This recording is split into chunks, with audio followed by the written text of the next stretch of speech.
George Meringa for that detailed report on Cyclone Hidaya. Now, at least 228,000 people in the country have been directly affected by the floods in the country. Businesses, homes and roads have been swept away as Kenyans continue looking for a way to survive the overwhelming waters. For the 160,000 or so whose houses have had to be demolished because they were on riparian land, their lives have been irreversibly changed. All this comes as rainfall is set to continue and even increase in some places. Our reporter Kisawa Emery with greater details on the ongoing crisis.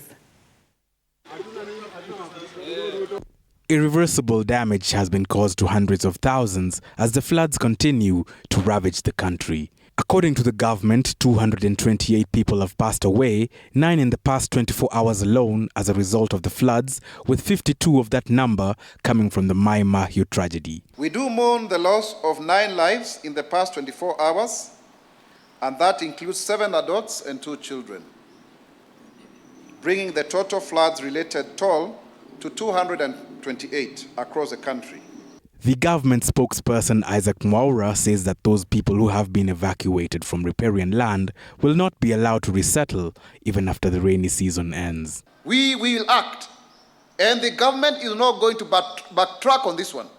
We will not allow people to go back to the riparian areas because we must also ensure that we restore our rivers and to avoid this kind of deaths. This comes even as demolitions continue following a 24-hour ultimatum set by the president. Kenyans have also been warned to be cautious over the water they drink, with 1 case of the highly contagious cholera already reported by the government. This at a time when doctors are on strike. Borehole water is now contaminated.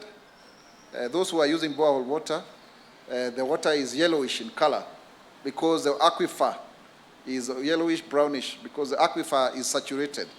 So we need to take very serious caution. If you are a borehole operator, if you are using borehole water, take extra precaution. Tourism has also been affected, but the government spokesperson points out that tourists should ignore travel advisories, cautioning them against visiting the country, adding that Kenya remains safe for tourism. The state says that it has pledged between 3.3 to 4 billion in flood disaster management. But even as they say so, the looming threat of waterborne diseases remains, with the country set to grapple with long rains for the rest of the month. Kisawa Emery reporting for TV 47 at Nyayo House.